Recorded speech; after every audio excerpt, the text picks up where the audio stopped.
Hello दोस्तों, स्वागत है आपका हमारे यूट्यूब चैनल उत्तराखंड ज्ञान विद जीवन में। संपूर्ण उत्तराखंड इतिहास के तहत आज हम देखेंगे क्लास नंबर 4, जिसमें हमारी मेन फोकस बुक है अजय रावत जी की पुस्तक। तो उनकी पुस्तक के अभी तक हम 3 भाग कंप्लीट कर चुके हैं, यानी पहला चैप्टर हमारा समाप्त हो चुका है, जिसको हम 3 भागों में कंप्लीट कर चुके हैं। तो जिसने वो वीडियो नहीं देखे हैं ज़रूर देखें, उनके लिंक मैंने नीचे डिस्क्रिप्शन में दे रखे हैं। पीडीएफ आपको हमारे टेलीग्राम चैनल से प्राप्त होगी। तो आज का क्या कार्यक्रम है हमारा, तो आज हमारे इतिहास की ये चौथी वीडियो है। चैप्टर नंबर 2 स्टार्ट करेंगे। और दूसरा चैप्टर कौन सा है हमारा? कुमाऊं का चंद राजवंश। कुमाऊं का चंद राजवंश। आज हम चंद राजवंश का पहला भाग देखेंगे। इस चैप्टर के भी टोटल 3 भाग आएंगे। इसके अगले दिन यानी आज शुक्रवार के दिन, अगले जो शुक्रवार आएगा उस दिन हम इसका भाग 2 देखेंगे, और शनिवार के संडे के दिन इसका तीसरा भाग देखेंगे, जिसमें हम कुमाऊं का चंदवंश बिल्कुल समाप्त कर देंगे। तो टेलीग्राम से आप हमारे जुड़ सकते हैं। टेलीग्राम चैनल का नाम भी हमारा उत्तराखंड ज्ञानविद जीवन है। सेशन पसंद आते हैं तो इनको आपने लाइक और शेयर ज़रूर करना है। इसके अलावा पॉलिटी की सीरीज़ भी हमारी चल रही है। पॉलिटी वाली वीडियो नहीं देख रहे हैं आप लोग, पॉलिटी वाली वीडियो ज़रूर देखें, उन पर भी काफ़ी मेहनत करी है हमने। तो पॉलिटी की एक दिन हमारी क्लास होती है, और एक दिन छोड़ के अगले दिन उन्हीं के हम उसी चैप्टर के हम एमसीक्यू भी लगाते हैं। तो कल भी हमारी एक पॉलिटी की क्लास हुई थी, पॉलिटी की तीसरी क्लास थी। 3 से 4 टॉपिक हमने करे हुए हैं। अब अगले दिन यानी शनिवार के दिन हम इसी पॉलिटी वाला जो हमने तीसरा भाग देखा था उसका एमसीक्यू सीरीज़ देखेंगे।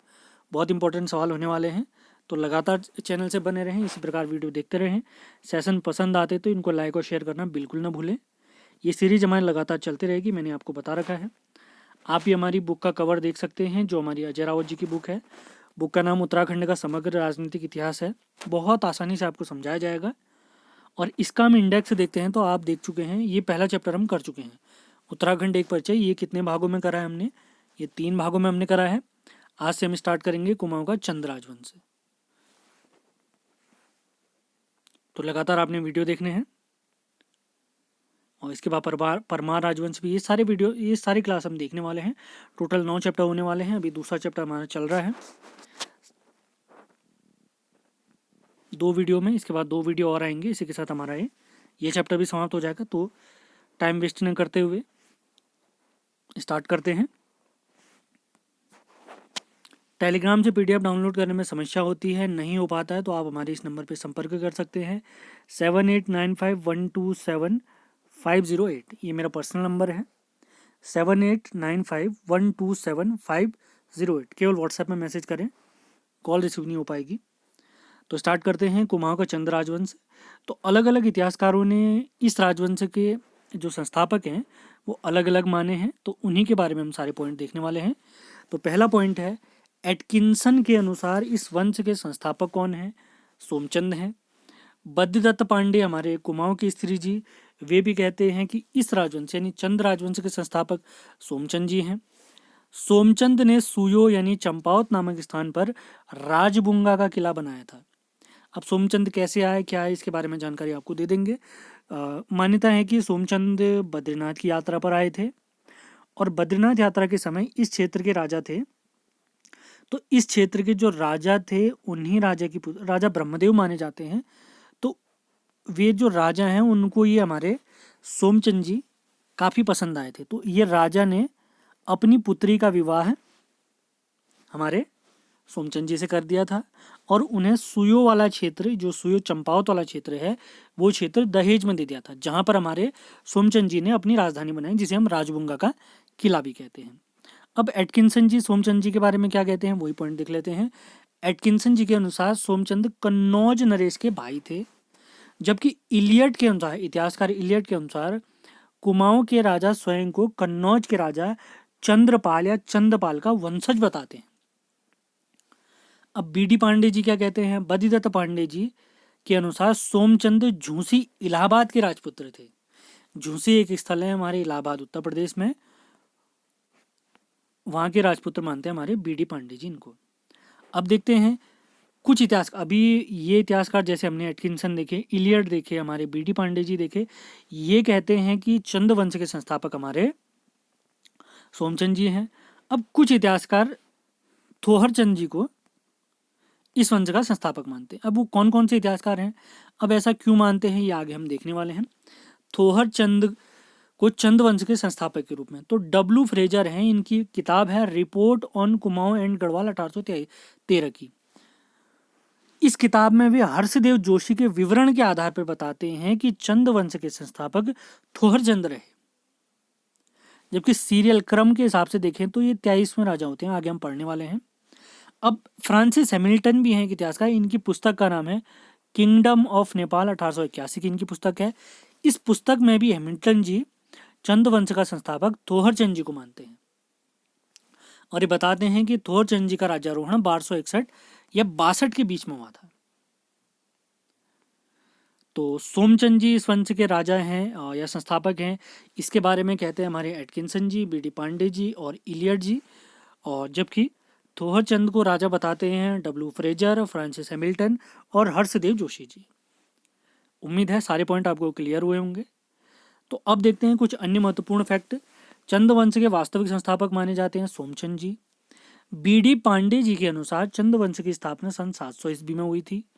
इतिहासकार एटकिंसन जी के अनुसार इस वंश की स्थापना 953 ईस्वी में हुई थी। जबकि जिनकी पुस्तक का हम अध्ययन कर रहे हैं अजय सिंह रावत जी की, उनके अनुसार इस वंश का स्थापना हुई है 1018 ईस्वी में। जबकि एक और इतिहासकार हैं श्यामलाल जी, ये कहते हैं कि चंद वंश की स्थापना 1025 ईस्वी में हुई है। तो चारों पॉइंट आपने ध्यान रखने हैं। प्रमाणिक तिथि बी डी पांडे जी की ही मानी जाती है, लेकिन चारों फैक्ट आपने क्लियर करने हैं। अगला पॉइंट देखते हैं। द्वाराहाट के गुर्जर देव मंदिर की प्राप्ति से यह सिद्ध होता है कि चंद वंश के राजा प्रतिहारों के वंशज रहे हैं।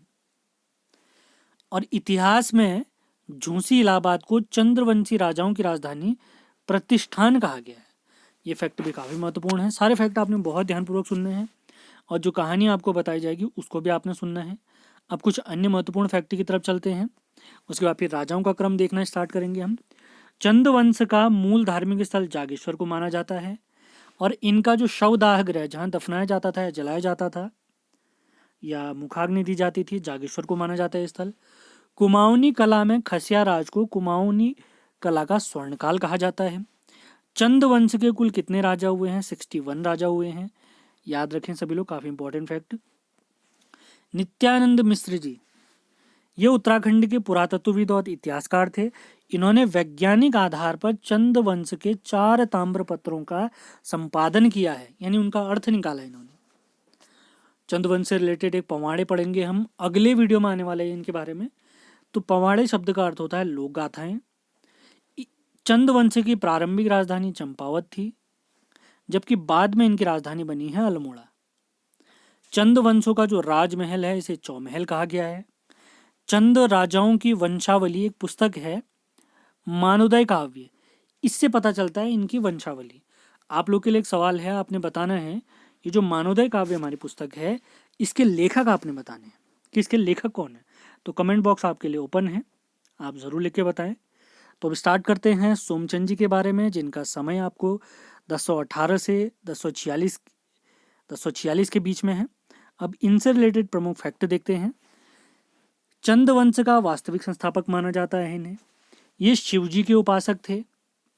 इन्होंने अपनी राजधानी चंपावत में बनाई थी और चंपावत में जहाँ इन्होंने राजधानी बनाई थी वहीं पर उन्होंने सुई या राजभुंगा का किले का निर्माण भी कराया था। काफ़ी इंपॉर्टेंट फैक्ट। अगले पॉइंट की तरफ चलते हैं। सोमचंद जी ने सर्वप्रथम 4 किलेदारों को नियुक्त किया था और ये चारों किलेदार कहाँ के निवासी थे? नेपाल के निवासी थे। और इन 4 किलेदारों को चाराल भी कहा गया है। तो इसमें किस किस जाति के लोग थे? कार्की, बोरा, तड़ागी और चौधरी। कार्की, बोरा, तड़ागी और चौधरी। अगला पॉइंट देखते हैं। सोमचंद जी ने सर्वप्रथम दूनकोट, ये लोकल के ही राजा थे, चंपावत के आसपास के एक राजा थे, दूनकोट या दोनकोट, यहाँ के रावत राजा को पराजित किया था। किसकी मदद से? ये तड़ागी की मदद से। किसकी मदद से? तड़ागी की मदद से। कालू तड़ागी कहते हैं, ध्यान देंगे सब लोग। किसकी मदद से सोमचंद जी ने दोनकोट के राजा को, रावत राजा को हराया था? तो कालू तड़ागी की मदद से। अगले पॉइंट की तरफ चलते हैं। सोमचंद ने मेहरा जाति को मंत्री पद दिया, जबकि फर्त्यालों को सेनापति का पद प्रदान किया। सोमचंद्र प्रारंभ में डोटी के राजा या नेपाल के राजा जयदेवमल को कर दिया करता था। इसी वजह से इसको स्वतंत्र राजा नहीं माना गया है। इसी वजह से इसको मांडलिक राजा भी कहा गया है। तो मांडलिक राजा मतलब एक ऐसा राजा जिसके ऊपर कोई और राजा शासन करता है, यानी किसी राजा के अधीन होंगे। तो नेपाल के राजाओं के अधीन है, तो नेपाल के राजा अपने अधीन राजाओं को, खासकर कुमाऊं के राजाओं को मांडलिक राजा कहते थे। तो सोमचंद भी क्या थे? मांडलिक राजा थे। मेहरा जो अभी हमने देखे थे मंत्री पद थे, कोटलगढ़ में निवास करते थे, जबकि फर्त्याल डुंगरी नामक स्थल में निवास करते थे। और ग्राम में बूढ़ा या सयानों की नियुक्ति करने का श्रेय भी हमारे सोमचंद जी को जाता है। काफी महत्वपूर्ण फैक्ट है। एक और फैक्ट आपको अगर मैं बताऊं, पहले ये कंप्लीट कर लेते हैं। कुछ इतिहासकारों के अनुसार सोमचंद गद्दी पर 953 ईस्वी में बैठे थे, अभी हमने देखा था। मल्ल वंश के प्रारंभिक राजा वामदेव ने अपनी इष्ट देवी चंपावती के नाम पर इस क्षेत्र को चंपा या चंपावत कहा था। काफी इंपॉर्टेंट फैक्ट है। अब इन्हीं से रिलेटेड एक और इम्पोर्टेंट फैक्ट देखते हैं हमारे सोमचंद जी से रिलेटेड। इन्होंने चौथानी ब्राह्मणों की नियुक्ति भी की थी। 4 अलग अलग प्रकार के ब्राह्मण होते थे, जिसमें से कुछ की जानकारी आपको दे देते हैं। तो इन्होंने दीवान बनाया अपने बिसाड़ के जो जोशी होते थे उनको इन्होंने बनाया दीवान पद पर, और जो पांडे होते थे उनको इन्होंने बनाया है राजगुरु। चौथानी ब्राह्मणों की नियुक्ति किसने करी? हमारे सोमचंद जी ने करी, जिसके तहत इन्होंने बिसाड़ के जोशियों को दीवान पद पर आसीन करवाया, जबकि जो पांडे ब्राह्मण होते थे उन्हें राजगुरु की पदवी दी। उम्मीद है फैक्ट आपके क्लियर हुए होंगे। अब देखते हैं अगले जो शासक बने थे, इनके बारे में इतनी खास कोई जानकारी नहीं है। आत्मचंद शासक बने थे, ये सोमचंद जी के क्या थे? पुत्र थे। इसके बाद तीसरे शासक बने हैं चंद्रवंशी पूर्णचंद, ये आत्मचंद के पुत्र थे। अगला पॉइंट कोई खास नहीं, ये हमने वो देखा। सुई के राजा कौन थे? ब्रह्मदेव थे। ब्रह्मदेव जी ने अपनी पुत्री का विवाह सोमचंद जी से कराया था, तो सोमचंद जी यहीं के राजा बन के रह गए थे। और मल्ल वंश के पहले राजा अगर पूछेंगे आपको तो ध्यान रखना है आपने, वामदेव हैं मल्ल वंश के पहले राजा। काफी महत्वपूर्ण फैक्ट। सेशन बहुत ध्यानपूर्वक देखना है, नोट्स बनाते हुए चलना है। पीडीएफ आपको हमारे टेलीग्राम चैनल से प्राप्त होगी। और सेशन आपको पसंद आता है तो आपने क्या करना है, इसको सबसे पहले लाइक करना है और उसके बाद शेयर करना है। पसंद आए तो शेयर करें, अन्यथा कोई आवश्यकता नहीं है। अगले शासक जो हैं इंद्रचंद हैं। इनके नाम से ही पता चलता है, तो इनको घमंडी राजा भी कहा गया है, ये ध्यान दे सभी लोग। इन्होंने चंपावत में सर्वप्रथम रेशम उत्पादन का कार्य किया था। रेशम उत्पादन का कार्य शुरू करवाया था इन्होंने। तो एक महत्वपूर्ण फैक्ट आपने याद रखना है, कुमाऊं क्षेत्र में रेशम का कारखाना किसने लगवाया? हमारे इंद्रचंद जी ने लगवाया। तो रेशम का कार्य करने के लिए मैदानी क्षेत्रों से पटवायों, जो रेशम के बुनकर होते थे पटवायों, उन्हें चंपावत लेकर आए ये। और रेशम उत्पादन के लिए इन्होंने चीन से व्यापारिक संबंध भी स्थापित किए थे, क्योंकि रेशम की खोज का श्रेय चीन को ही जाता है। तो इंद्रचंद जी के टाइम पे ही एक प्रथा भी प्रचलित थी, पटरंग वाली। पटरंग वाली प्रथा किस राजा से संबंधित है? इंद्रचंद जी से संबंधित है। तो ये होता क्या था, इसमें क्या होता था, ऐसी मान्यताएं थी, अगर आप अपने राज्य में अफवाहें फैलाएंगे, तो आपका जो रेशम उत्पादन है वो बहुत ज़्यादा होगा। तो अफवाहें फैलाने की ही प्रथा ही क्या कहलाई? पटरंग वाली कहलाती थी। इसकी ये क्यों फैलाई जाती थी? ताकि राज्य में रेशम उत्पादन अधिक से अधिक हो। उम्मीद है। अगले जो शासक आते हैं, 5वें शासक हैं संसार चंद। इनके बारे में कोई जानकारी इतनी खास नहीं है। इसके बाद अगले शासक आते हैं सुधा चंद, और छठे राजा आते हैं हरिचंद या हरिश्चंद। तो अगले राजा काफी इंपॉर्टेंट हैं, 8वें राजा हम देखने वाले हैं। 8वें चंद हैं वीणाचंद जी। टाइम पीरियड मैंने जानबूझ के लिए लिखा है, क्योंकि अलग अलग किताबों में इनका अलग अलग टाइम लिखा हुआ है, तो इससे क्या हो जाती है, समस्या हो जाती है फैक्ट याद करने में। तो यह एक अयोग्य, वीणाचंद एक अयोग्य और विलासी प्रकृति का राजा था। इसकी कमियों का फायदा उठाकर डोटी के राजाओं के अधीन रहने वाले खस राजाओं ने यहाँ पर आक्रमण कर लिया था।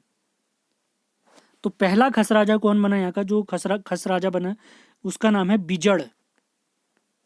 बिजड़ नाम का खस राजा कुमाऊं पर शासन करा इसने। और अंतिम शासक जो खस राजा बना है उसका नाम है सोपाल। खसों का आक्रमण वीणाचंद के समय पे हुआ है। खसों का पहला शासक कौन था? बिजड़ था। अंतिम शासक कौन था? सोपाल था। और इन्होंने टोटल कितने समय तक अगर यहाँ राज किया पूछा जाता है तो आपने बताना है लगभग 200 वर्षों तक खसों ने कुमाऊं पर शासन किया। अब ये खसों को किसने हराया आगे हम देखने वाले हैं। एक नानकी चंद करके हमारे राजा आएंगे, उनके बारे में हम देखेंगे। अब देखते हैं, गोपेश्वर त्रिशूल लेख से पता चलता है कि 1191 ईस्वी में नेपाली राजा अशोक चल्ल ने यहाँ पर आक्रमण किया और इस लेख में अशोक चल्ल को खस राजाओं का स्वामी बताया गया है। क्यों बताया गया इसे खस राजाओं का स्वामी? क्योंकि इसने खसों को हरा दिया, इसी वजह से। अगला पॉइंट देखते हैं, 1223 ईस्वी में उत्तराखंड पर खस राजा कराचल देव का अधिकार हो गया था। अब कुछ अन्य पॉइंट देखते हैं, बालेश्वर चंपावत के ताम्र लेख से पता चलता है कि इस लेख में कराचल देव को कत्यूरी वंश का हंता बताया गया है और इसी लेख में 10 मांडलिक राजाओं का उल्लेख है। मांडलिक राजा क्या होते थे? एक प्रमुख राजा, उसके अधीन काम करने वाले जो शासक होंगे उन्हें मांडलिक राजा कहा जाता था। या ऐसा भी कह सकते हैं डोटी के राजाओं के अधीन जो भी राजा होंगे वे मांडलिक राजा कहलाते थे और ये कहाँ होते थे? हमारे कुमाऊं क्षेत्र में होते थे। अगला पॉइंट देखते हैं, डॉक्टर यशवंत सिंह कठौत जी के अनुसार कत्यूरी वंश का अंत नेपाल के मल शासकों ने ही किया था। कत्यूरी वंश का अंत किसने किया था? नेपाल के मल शासकों ने किया था। अब देखते हैं अगले शासक की तरफ चलते हैं। अगले शासक है हमारे वीरचंद जी, नवे शासक हैं। काफी महत्वपूर्ण फैक्ट, वीरचंद जी को उत्तराखंड में खसिया राज समाप्त करने का श्रेय दिया जाता है। खसिया राज समाप्त करने का श्रेय दिया जाता है। देखिए एक पॉइंट और याद रखना है आपने, पुनः चंद वंश की स्थापना किस शासक ने की थी? तो वीरचंद जी ने करी थी। देखिए चंद वंश स्थापित हो गया था बहुत बढ़िया तरीके से, फिर खसों का यहाँ पर शासन हो गया था, तो खसों को इन्होंने समाप्त करके फिर से चंद वंश की स्थापना की। किसने की? वीरचंद जी ने करी। और इनके एक सेनापति थे, उन्हीं सेनापति जी के मदद से इन्होंने खसों को हराया था। तो इनके सेनापति का नाम है श्रीसोन खडायन। श्रीसोन खडायन, ये नाम आपने याद रखना है, काफी महत्वपूर्ण फैक्ट है। और इन्हीं वीरचंद जी के समय ही अशोक चल्ल का क्या हुआ था? आक्रमण हुआ था। अब देखते हैं, 9 शासक हम देख चुके हैं, लगभग 33 या 34 शासकों को आज हम देखने वाले हैं। टोटल हमारे चंद वंश के राजा होते हैं 61, तो लगभग कुछ शासक आज कंप्लीट करेंगे, कुछ शासक अगले दिन करेंगे।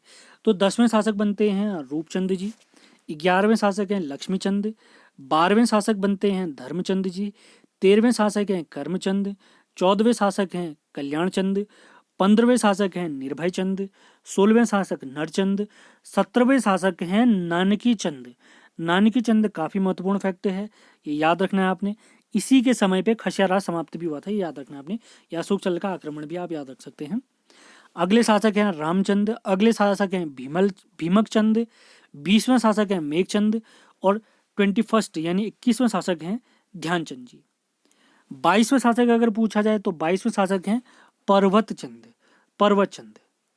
तो अब आते हैं 23वें शासक तोहर चंद, 1261 से 1281 के बीच में। एटकिंसन इसका कार्यकाल मानते हैं 1261। तो स्टार्टिंग में हमने देखा था कि जैसे सोमचंद को कौन कौन शासक मानते हैं? संस्थापक मानते हैं चंद्रवंश का। और स्टार्टिंग में ही हमने देखा था कि थोरचंद को शासक कौन मानते हैं, यानी संस्थापक कौन मानते हैं? तो हर्षदेव जोशी जी, फ्रांसिस हैमिल्टन और डब्ल्यू फ्रेजर, ये अलग अलग इतिहासकार हैं, ये चंद वंश का संस्थापक थोहरचंद को मानते हैं। अब ऐसा क्यों मानते हैं? तो ये चीज़ आपको मैं क्लियर कर दूं। सोमचंद जो हमने देखे थे वे मांडलिक राजा थे। क्यों मांडलिक राजा थे? क्योंकि वे कर देते थे डोटी के राजाओं को। अगर कोई राजा किसी अन्य राजा को टैक्स दे रहा है, वो स्वतंत्र राजा कैसे होगा? तो संस्थापक कैसे होगा? तो इसी को आधार बनाते हुए तो ये इसको थोहरचंद को ये हमारे फ्रांसिस हैमिल्टन, हर्षदेव जोशी और डब्ल्यू फ्रेजर संस्थापक क्यों मानते हैं? क्योंकि ये स्वयं को इसने स्वतंत्र शासक घोषित किया थोहरचंद ने, और डोटी के राजाओं को कर देने से इसने मना कर दिया था। तो इसी वजह से हमारे हर्षदेव जोशी जी, फ्रांसिस हैमिल्टन जी और डब्ल्यू फ्रेजर जी चंद वंश का संस्थापक मानते हैं थोहरचंद को। और क्रम के हिसाब से देखेंगे तो ये 23वें शासक हैं। कुमाऊं का प्रथम स्वतंत्र शासक भी इनको माना जाता है। और इनके जो उत्तराधिकारी हैं, थोहरचंद जी के जो उत्तराधिकारी हैं, उनका नाम है कल्याणचंद। कल्याणचंद आपने याद रखना है। कल्याण चंद्र प्रथम नहीं होंगे, द्वितीय होंगे। हाँ, क्योंकि प्रथम हम यहाँ पर देख चुके हैं 14वें शासक के रूप में, ये द्वितीय होंगे। यहाँ पे गलत लिख दिया हमने, तो आपने याद रखना है। अब चलते हैं कल्याण चंद्र द्वितीय की तरफ। अल्मोड़ा और सीरा से प्राप्त वंशावलियों में तोहर चंद का उत्तराधिकारी कल्याण चंद जी को बताया गया। काफी महत्वपूर्ण फैक्ट, तोहर चंद का उत्तराधिकारी कल्याण चंद को कहाँ से प्राप्त वंशावलियों में बताया गया? अल्मोड़ा और सीरा क्षेत्र। आप लोग के लिए एक सवाल है, आपने बताना है वर्तमान में सीरा क्षेत्र को क्या कहते हैं। काफी महत्वपूर्ण फैक्ट है।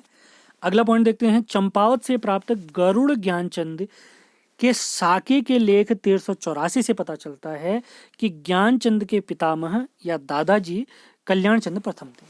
कल्याण चंद प्रथम थे। अब कुछ अन्य शासकों को देखते हैं, जैसे 25वें शासक हैं त्रिलोकी चंद्र, 26वें शासक हैं डामर या डमरू चंद, 27वें शासक हैं धर्मचंद। अब आते हैं महत्वपूर्ण शासक अभय चंद। काफी महत्वपूर्ण, बहुत ही ज्यादा इंपॉर्टेंट। अच्छा, कुछ फैक्ट हमारे त्रिलोकी चंद जी से रिलेटेड मैं मिस कर गया, तो त्रिलोकी चंद जी के बारे में आपको याद रखना है। अपना जो राजपाट था इसको फैलाने का, यानी चंद वंश को फैलाव देने का या बढ़ाने का श्रेय त्रिलोकी चंद जी को जाता है। अगला पॉइंट, छकाता परगना जीतने का श्रेय त्रिलोकी चंद जी को जाता है। छकाता परगना कहाँ स्थित था? वर्तमान का नैनीताल क्षेत्र को ही छकाता परगना कहा गया है। तो इसे जीतने का श्रेय किसको जाता है? हमारे त्रिलोकी चंद जी को जाता है। और त्रिलोकी चंद जी ने ही भीमताल में, याद रखें सभी लोग, भीमताल में किले का निर्माण किसने करवाया? तो त्रिलोकी चंद जी ने करवाया भीमताल में किले का निर्माण। अब चलते हैं 28वें शासक अभय चंद जी की तरफ। काफी महत्वपूर्ण फैक्ट होने वाले हैं।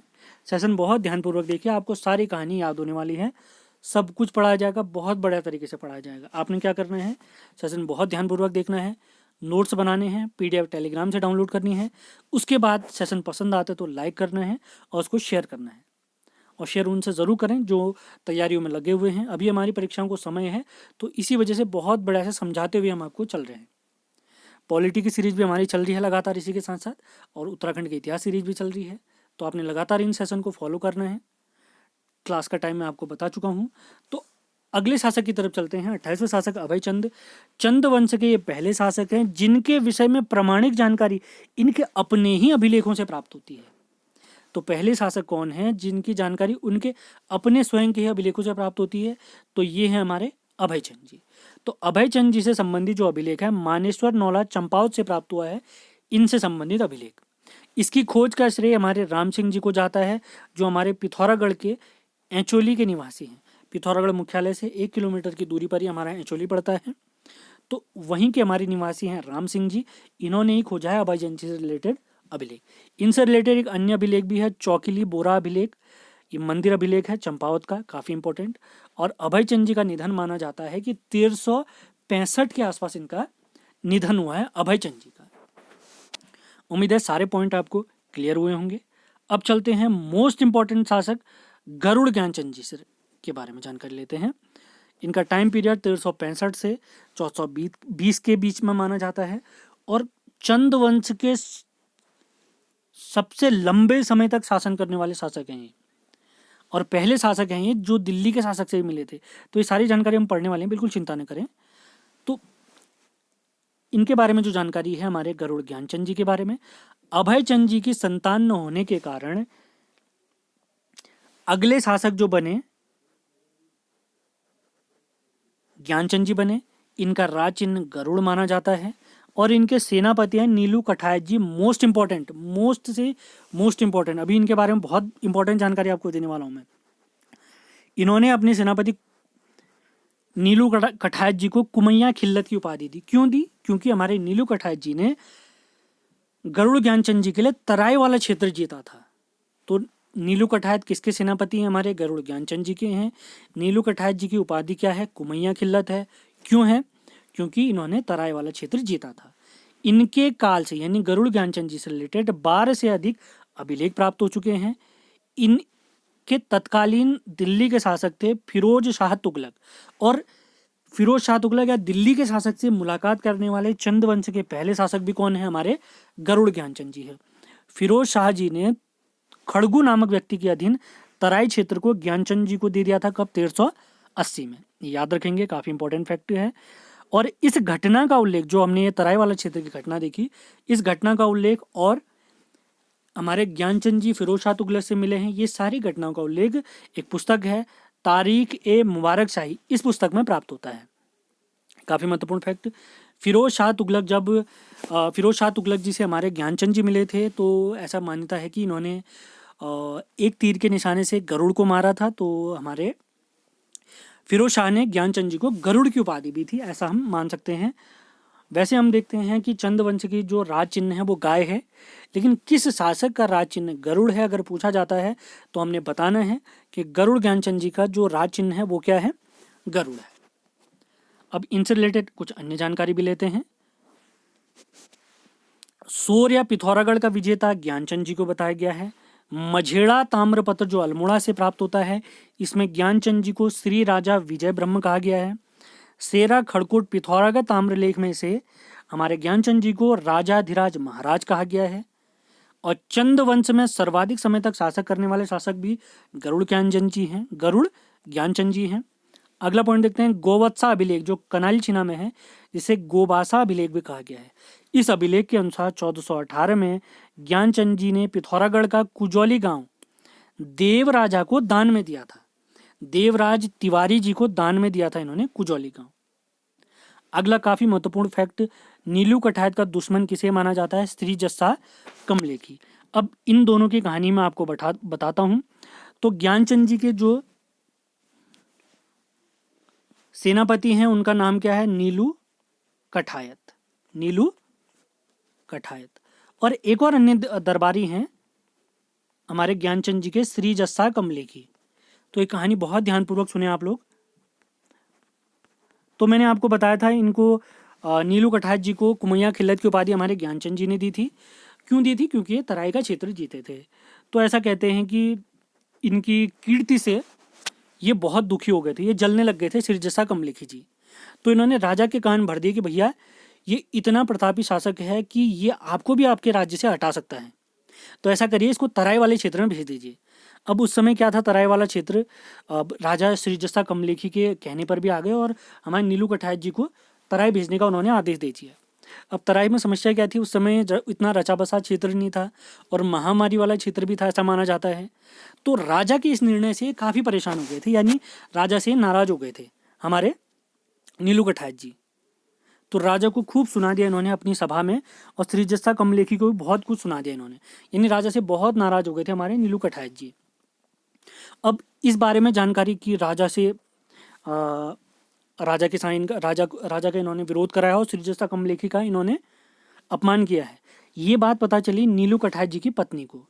तो इन्होंने क्या करा, जो अपने पुत्र हैं, 2 पुत्र हैं, इन पुत्रों को भेजा राजा के पास कि भैया राजा से आप क्षमा मांगिए, हमारे पिता नाराज हो गए थे, इसी वजह से आपके खिलाफ ही हो गए। तो ऐसा कहते हैं कि इनके जो 2 पुत्र हैं वो श्री जस्सा कमलेखी के हाथ लग गए।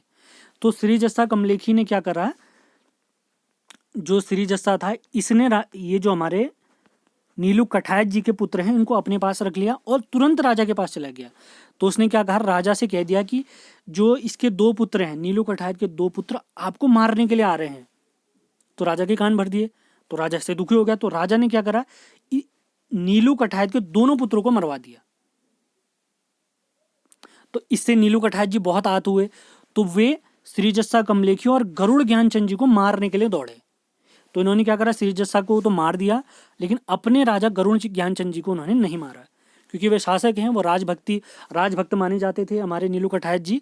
तो नीलू कठायत जी ने राजा को तो नहीं मारा, लेकिन श्री जस्सा कमलेखी को कहते हैं इन्होंने इनकी हत्या कर दी। लेकिन बाद में गरुड़ ज्ञानचंद जी इससे भी परेशान हो गया कि भैया ये इतना खतरनाक हो चुका है, ये कल के दिन मुझे भी मार सकता है। तो गरुड़ ज्ञानचंद जी ने बाद में नीलू कठायत को मरवा दिया।